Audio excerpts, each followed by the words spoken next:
Latest बातम्या पाहण्यासाठी Maharashtra news live चॅनलला यूट्यूबवर सबस्क्राईब करा आणि बेल आयकॉन प्रेस करा।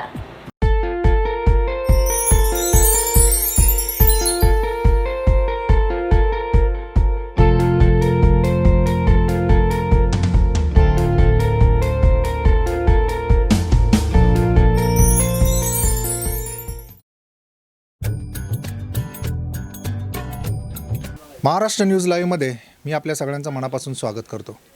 महाराष्ट्र न्यूज लाईव्हच्या गाव कारभारी या विशेष कार्यक्रमामध्ये आपण वेगवेगळ्या ठिकाणी जाऊन ग्रामपंचायत निवडणुकीच्या निमित्ताने सध्या काय सुरू आहे हे जाणून घेण्याचा प्रयत्न करत होतो।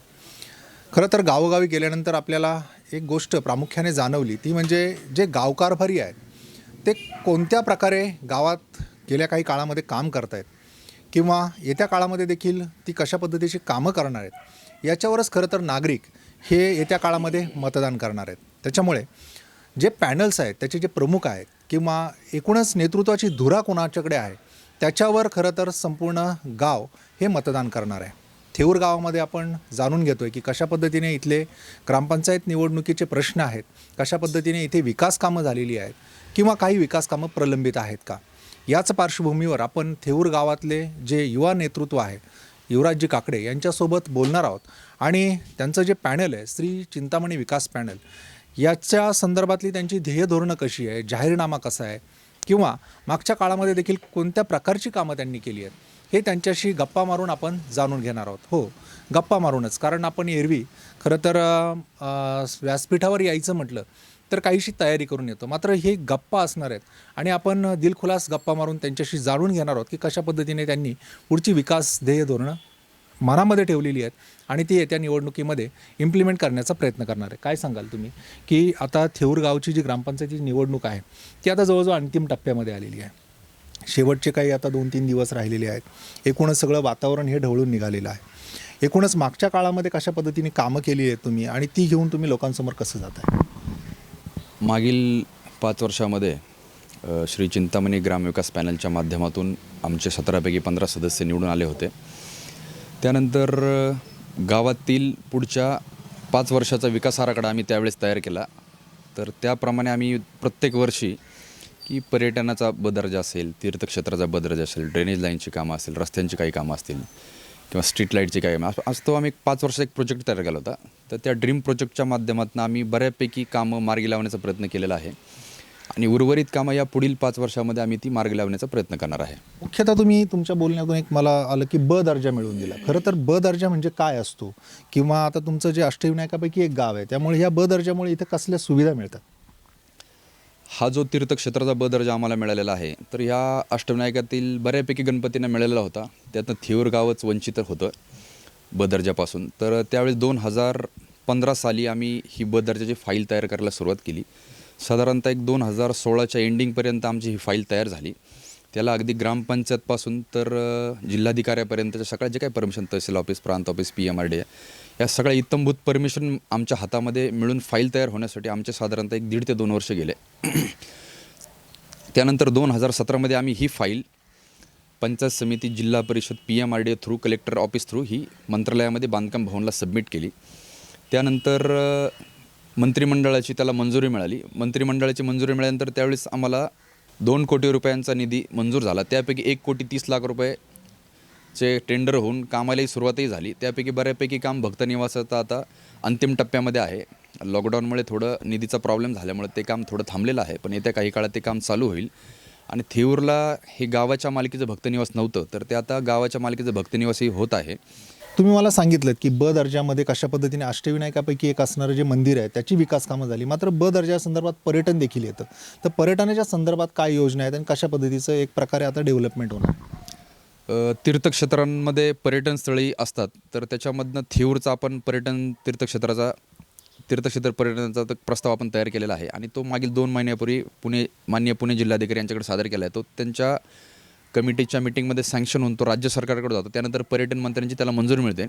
ही मंजुरी मिळाल्यानंतर मंजुरी मिळालेल्या गावाला पर्यटन स्थळ जाहीर होतं। त्यानंतर त्या गावाला विकास कामं करण्यासाठी 5 कोटी रुपयांचा निधी दिला जातो। पर्यटन स्थळामध्ये 2 गोष्टी आहेत, एक तीर्थक्षेत्र ब दर्जा आणि पर्यटनाचा ब दर्जा, असे ब दर्जाचे 2 प्रकार आहेत. तर यापूर्वी म्हणजे ब दर्जा काय, क दर्जा काय, ह्या कुठल्याही गोष्टींची काही गावकऱ्यांचाही काही दोष नाही, तर त्यांना काही गोष्टींची माहिती नव्हती. तर आपण ह्या माध्यमातून तीर्थक्षेत्राचा ब दर्जा मिळालेला आहे, त्याचे 2 कोटी रुपये आपल्याला मिळालेले, त्याच्या भक्तीनिवासाचं काम चालू आहे. त्यानंतर हा पर्यटन स्थळाचा ब दर्जा मिळाल्यानंतर गावाला डेव्हलपमेंट करण्यासाठी 5 कोटी रुपयापर्यंतचा निधी मिळतो. तर हा निधी साधारणतः आपल्याला एक पुढच्या 6 महिन्यांमध्ये त्याला सँक्शन मिळून तोही निधी गावाला विकास कामं करण्यासाठी मिळेल आणि गावाचा विकास होण्यास त्याची मदत होईल. निश्चितच. तर आपण पाहिलं की पर्यटनाच्या संदर्भात देखील त्यांनी सांगितले की कुठेतरी डेव्हलपमेंट होणार आहे, तशा पद्धतीचा निधी येणार आहे. अजूनही काही तुमच्या समोर काही योजना आहेत का, किंवा अजून काही निधी आणण्याच्या संदर्भात तुमच्या काही नवीन ज्या कल्पना आहेत त्या कशा पद्धतीने तुम्ही साकार करणार? थेऊर गावाला जे आता पुणे-सोलापूर रोड आणि पुणे-नगर रोड ह्या 2 राष्ट्रीय महामार्गांना जोडणारा थेऊर फाटा ते लोणीकंद हा राज्यमार्ग आहे. या राज्यमार्गाची परिस्थिती अत्यंत बिकट आहे आणि त्यासाठी आम्ही अष्टविनायकातल्या 8ही गणपतींचे सरपंच आणि विश्वस्त यांची कॉमन मीटिंग पुणे जिल्हा परिषदेचे अध्यक्ष विश्वासनाना देवकाते यांच्या बंगल्यावरती घेतली होती. त्यावेळेस नुसतं थेऊर, नुसतं मोरगाव, नुसतं ओझर, नुसतं लेणेद्री ह्याच्याऐवजी आम्ही अष्टविनायकातल्या 8ही गणपतींचे सरपंच आणि विश्वासांची एक कॉमन मीटिंग घेतली. आम्ही कमिटी तयार केली. त्या कमिटीच्या माध्यमातून आम्ही नाना देवकाते झेडपी अध्यक्षांच्या माध्यमातून राज्याच्या मुख्यमंत्र्यांना भेटलो. त्यानंतर आमचे सगळे प्रश्न त्यांच्याकडे मांडले. त्याच्यानंतर राज्याच्या तत्कालीन मुख्यमंत्र्यांनी ते सगळे प्रश्न आमचे समजून घेत राज्यातल्या कामाची, अष्टविनायकातल्या सर्व गणपतींच्या कामांची सुरुवात ही त्यांनी रस्त्यांच्या माध्यमातून करायचा आम्हाला शब्द दिला 2017 साली. तर त्याच्यानंतर 6 महिन्यानंतर आम्हाला त्यांचं एक पत्र आलं की बाबा रस्त्यांच्या कामासंदर्भातली मीटिंग मुंबईला मंत्रालयामध्ये आयोजित केलेली आहे. त्या मीटिंगमध्ये राज्याचे तत्कालीन मुख्यमंत्री देवेंद्र फडणवीस यांनी 851 कोटी रुपयांचा निधी हा मार्गांना, अष्टविनायक गणपतींना जोडणाऱ्या रस्त्यांसाठी मंजूर केला. त्यानंतर त्याचं उद्घाटनही भूमिपूजन थेऊर येथेही झालं. काही कामं झालेली आहेत, काही तांत्रिक कारणांमुळे थेऊर गावातल्या थेऊर फाटा थेऊर रस्त्याचं काम थांबलेलं आहे, ते भविष्यात ते सॉल्व्ह होईल. अशा पद्धतीने नुसतं थेऊर गावाचा विचार न करता आम्ही अष्टविनायकातल्या 8ही गणपतींचा विचार करून ती एक कमिटी तयार करून आम्ही आमचे प्रश्न त्यांच्याकडे मांडले. त्याच्यानंतर हाच रोड गावाच्या आतमधून जातो, जो थेऊर फाटा ते थेऊर रोड आहे हा गावाच्या आतमधून जातो. तर गावाच्या आतमधून 2-3 खूप मोठे टर्न आहेत. तर त्यांना हेवी लोडची वाहतूक गावातनं गेल्यामुळे गावातल्या त्या रस्त्याची परिस्थिती खराब आहे. गावात एक जिल्हा परिषद शाळा आहे, तिथे जवळ 700 ते 800 विद्यार्थी शिकतात. त्यानंतर एक चिंतामणी विद्यालय आहे, तिथे 800,000 विद्यार्थी शिकतात आणि ती धोकादायक जी वाहतूक आहे ती धोकादायक आहे. तर त्याच्यासाठी आमचे स्थानिक आमदार अशोक बापू पवार यांच्या माध्यमातून आम्ही त्या बायपास थेऊरला करण्यासाठीचा सर्वे केलेला आहे.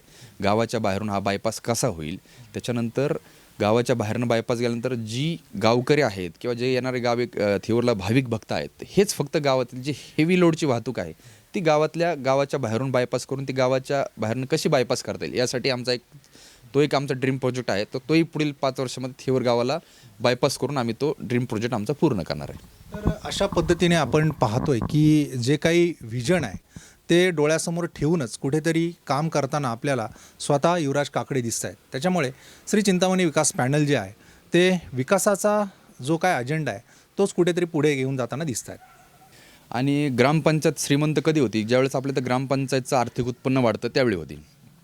थेऊर गावची थोडी परिस्थिती वेगळी आहे. थोडा गोरगरीब समाज आपल्या गावामध्ये खूप मोठ्या प्रमाणात राहतो. त्यामुळे घरपट्टी पाणीपट्टी ह्या जमा होण्यासाठी किंवा त्या ग्रामपंचायत दप्तरी वसूल करण्यासाठी, महसूल जमा करण्यासाठी ते थोडे अडचणीचा विषय होतो आहे.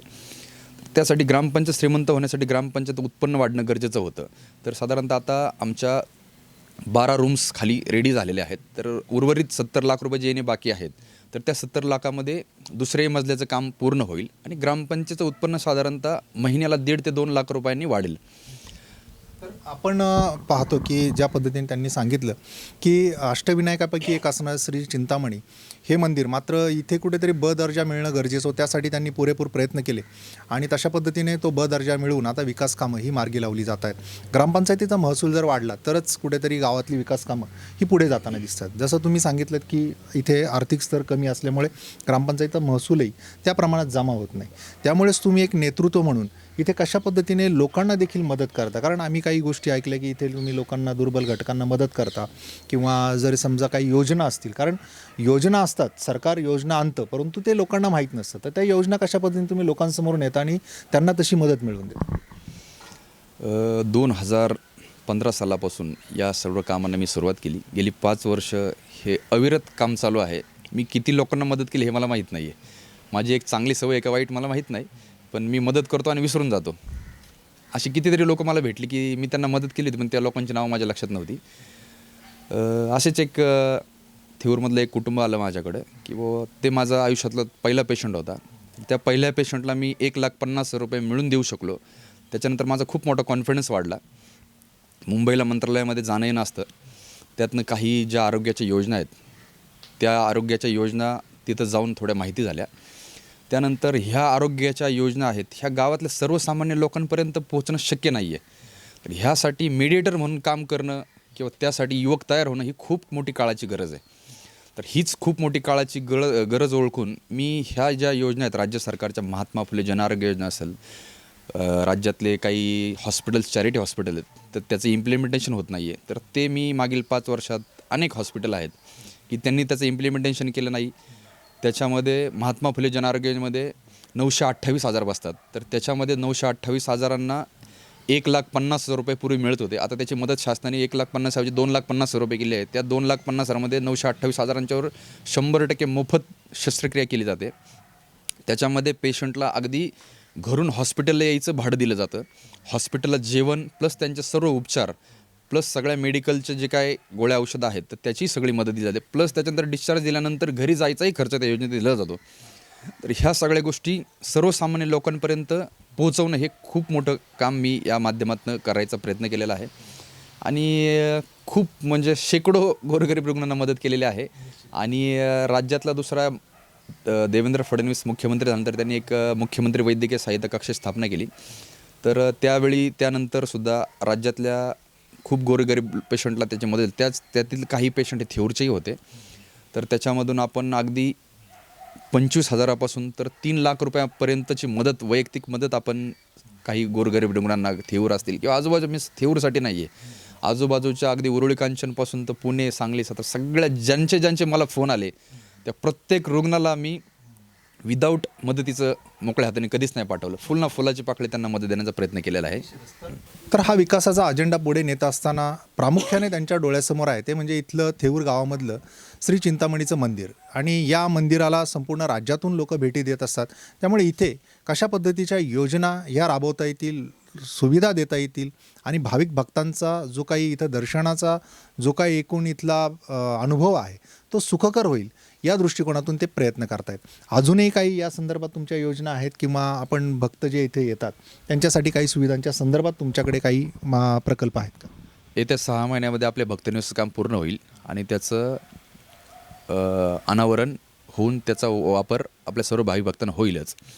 त्याच्यानंतर चतुर्थीच्या दिवशी साधारणतः लाखो भाविक थेऊरला दर्शनासाठी येतात. त्यानंतर संध्याकाळचा महाप्रसादाचा कार्यक्रम असतो. तर महाप्रसादाचा कार्यक्रम हा गणपती मंदिरामध्ये होतो. तर त्यामुळे भाविकांची थोडी एक गैरसोय होती. तर त्यासाठी आम्ही ग्रामपंचायतच्या माध्यमातून आदरणीय तात्यासाहेब काळे आणि हिरामन तात्या काकडे यांच्या माध्यमातून एक डायनिंग हॉल बांधायचा एक आमचा प्रोजेक्ट आहे. तर साधारणतः डायनिंग हॉलमध्ये एका वेळेस 1,000 ते 2,000 लोक जेवण करतील असा डायनिंग हॉल आम्ही जे थेऊरगावचं पार्किंग आहे पेशवाड्यामधील त्या पेशवाड्यातल्या पार्किंगला फर्स्ट फ्लोअरला हा डायनिंग हॉलचा एक आमचा प्रोजेक्ट आहे.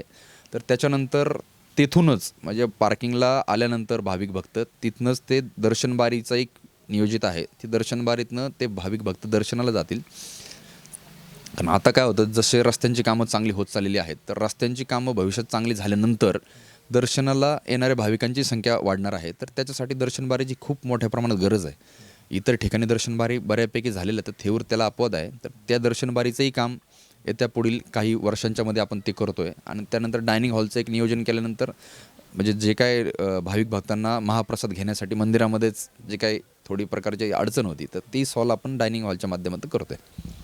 तर पाहिलं की आता जर समजा राज्यामधून कोणी थेऊरमध्ये इथे श्री चिंतामणीच्या दर्शनाला येणार असेल तर येत्या काळामध्ये ह्या सगळ्या सुविधा तुम्हाला पाहायला मिळणार आहेत असं म्हटलं तर वावगं ठरणार नाही. अजूनही काही ज्या काही योजना आहेत कोणकोणत्या पद्धतीची विकास कामं आहे हे त्यांच्याशी गप्पा मारून आपण जाणून घेणार आहोत मात्र एका छोट्याशा ब्रेकनंतर.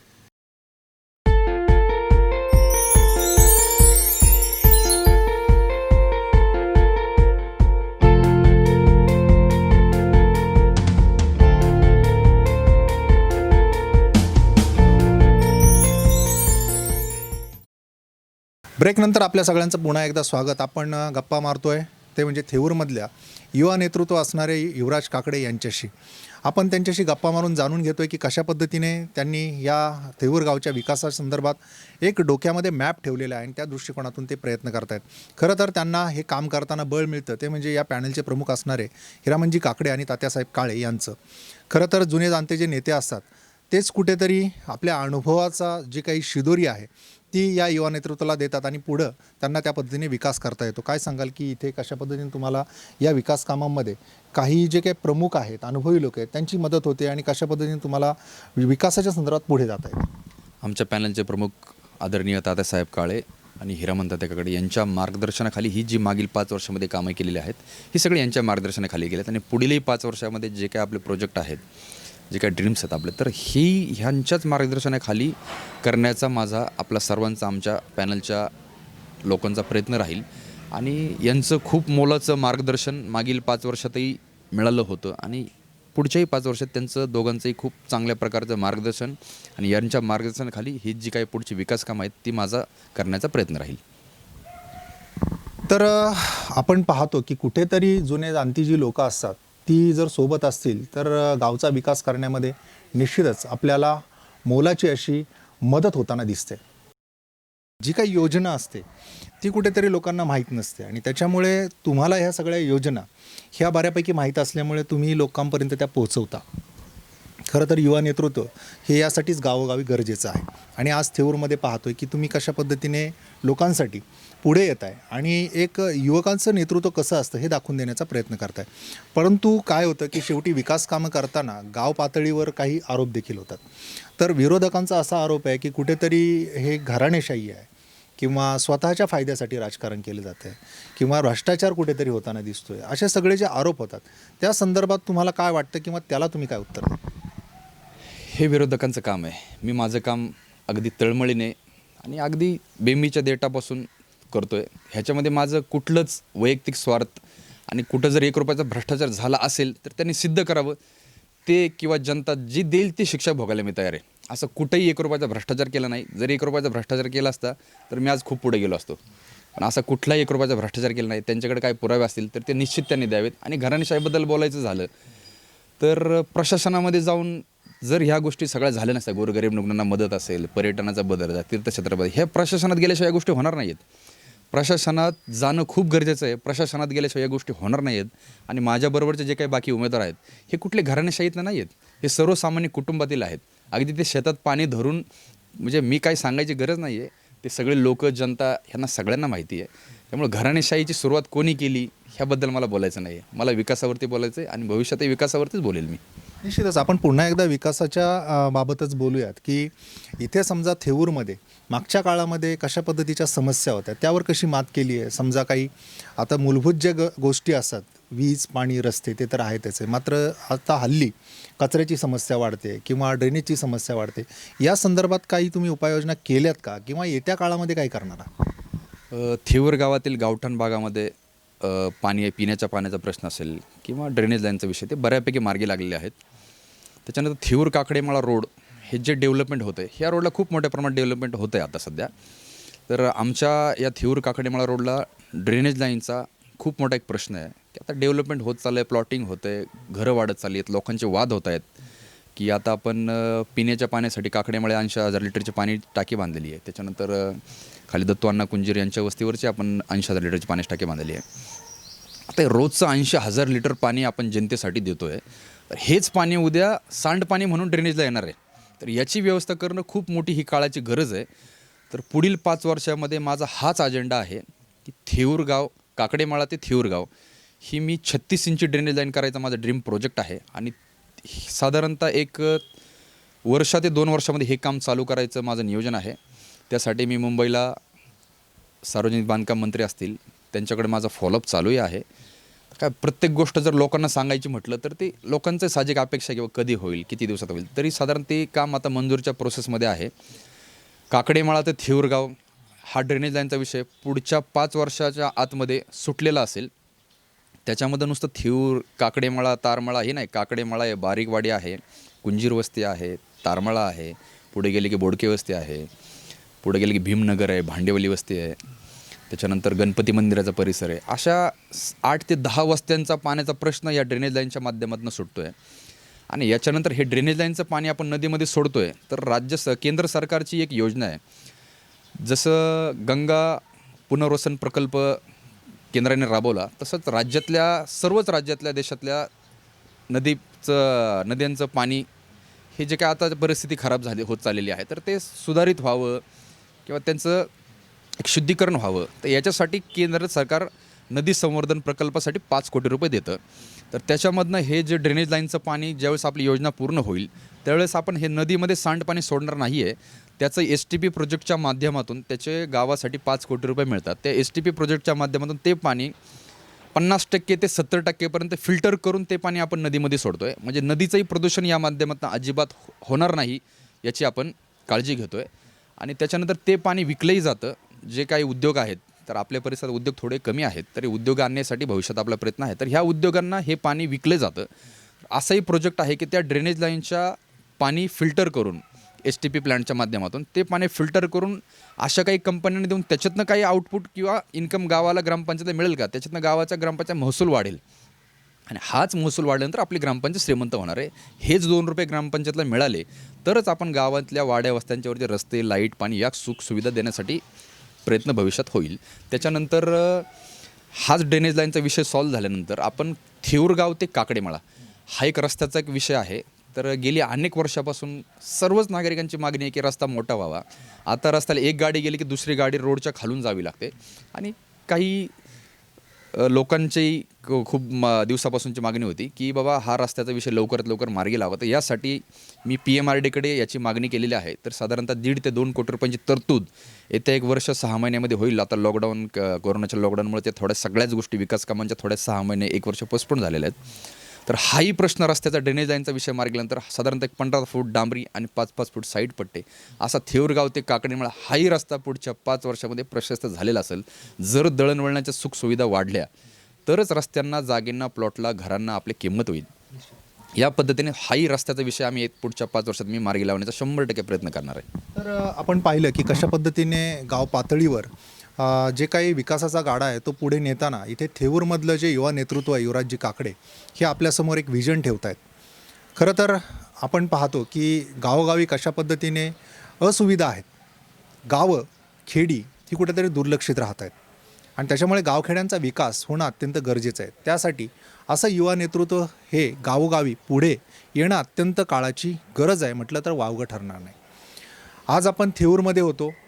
थेऊरमधल्या श्री चिंतामणी विकास पॅनलचे प्रमुख जे आहेत त्यांच्याशी आपण चर्चा करणार आहोत. त्या अगोदर आपण युवा नेतृत्व युवराजजी काकडे यांच्याशी चर्चा केलेली आहे, जाणून घेतलेलं आहे की कशा पद्धतीने सध्या थेऊर गावामध्ये ग्रामपंचायतीच्या निमित्ताने ते लोकांसमोर जात आहेत आणि मतांचा जोगावा मागत आहेत.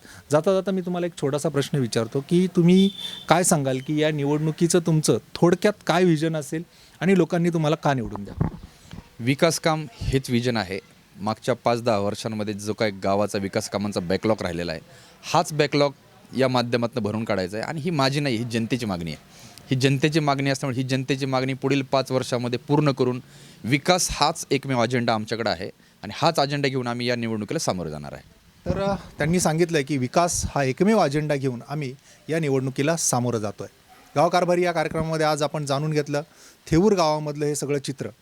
युवराजजी काकडे हे आपल्यासोबत होते आणि त्यांनी आपल्याशी मनमोकळ्या गप्पा मारून त्यांचं जे व्हिजन आहे ते आपल्यासमोर ठेवलेलं आहे. त्याच्यामुळे आता नागरिकांनी निवडणुकीत मतदानाच्या अगोदर या सगळ्या गोष्टींचा विचार करणं हे गरजेचं आहे. आजच्या कार्यक्रमामध्ये इथेच थांबणार आहोत. भेटणार आहोत उद्या गाव कारभारी कार्यक्रमामध्ये एका नवीन गावामध्ये आणि एका नवीन विषयांसह. तोपर्यंत धन्यवाद. गाव कारभार.